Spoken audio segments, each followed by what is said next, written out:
always had this idea of like the roots of their memory, and they somehow get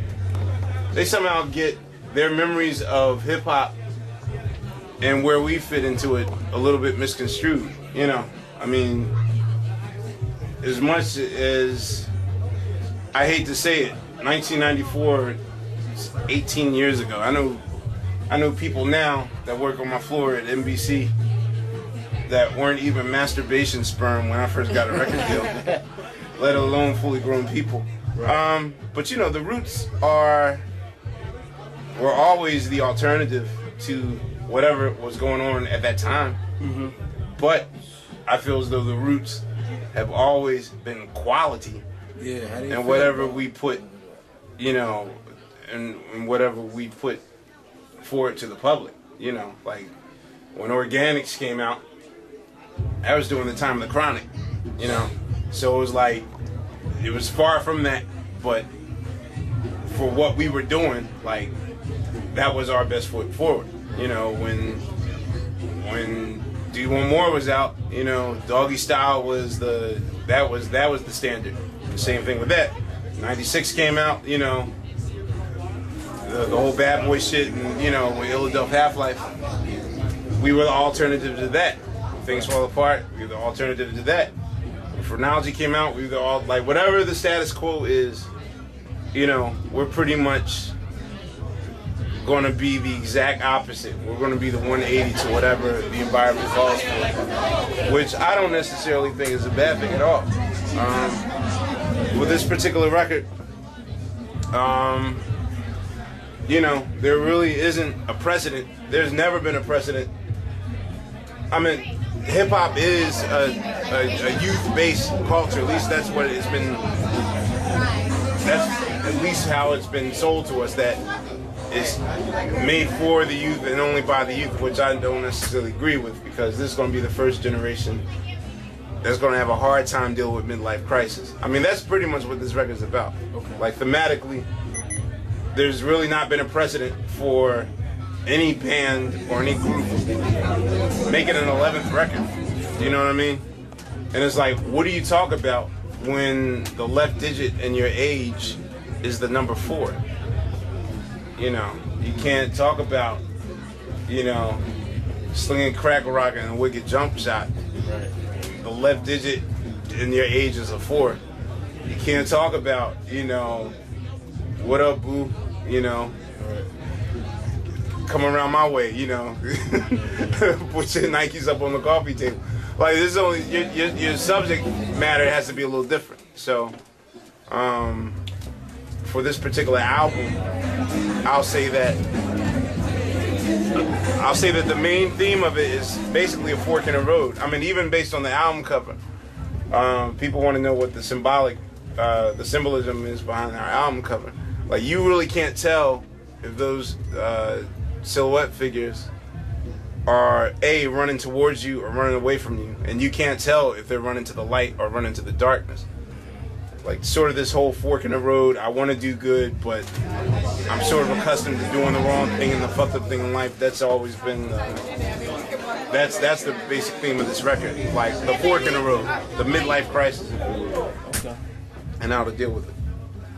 All right, and you talked about, you know, the age and whatnot. Is there any hesitancy dealing with, because, you know, Roots has collaborated with so many greats. Mm-hmm. Is there any hesitancy collaborating with those of a younger age group because of that fork in the road, because of where you are right now? Or are you more so embracing that at this time?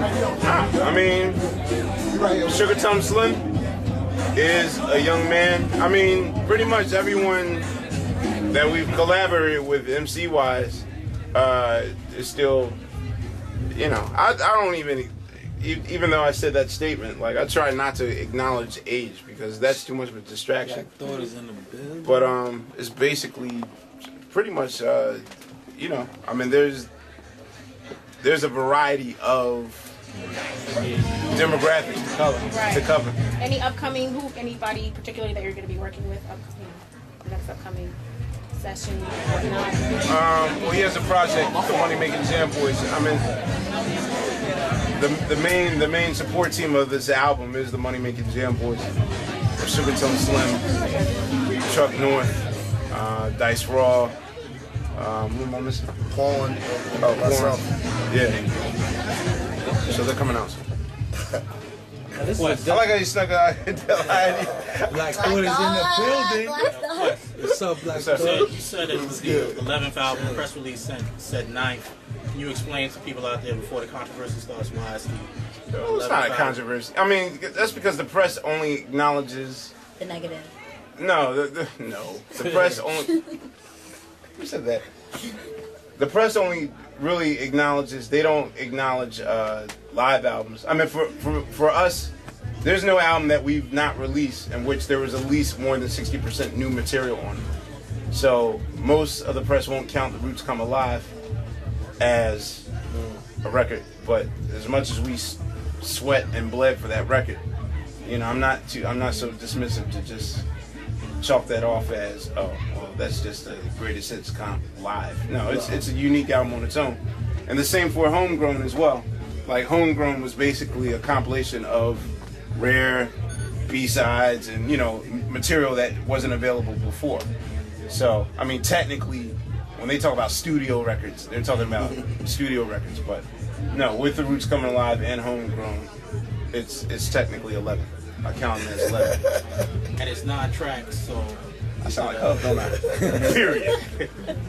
Roger that. is it a case of quality versus quantity? 'Cause I mean, you kind of cheated with the bonus cuts, but it's 9 tracks, right? Nah, it's 11. It's 11 tracks? Okay. Was that you who tweeted that earlier? Yeah, probably. How many tracks was on Thriller? Just take a wild guess. 12. How many Eight, tracks? eight and a half. 13. Right. How many tracks were on Purple Rain? You know what the answer is. I agree. You know what the answer is. Have but so Yo, much tracks. Quest, Dan, let How me many know. tracks was on Purple Rain? 9. Intervisions? 8. Wow. Thriller? Classic. 9. Wow. Illmatic? 10.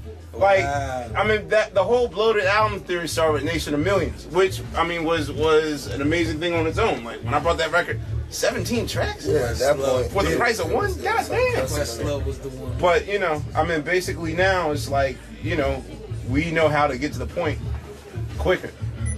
And you know, like feeding the album with a whole bunch of tracks was basically us just taking the scenic route on getting our point across. Which now we don't have to be so redundant. I mean, there are still 4 or 5 tracks that could have made the record, but it would have just been redundant. All of my people, so understand and truly recognize.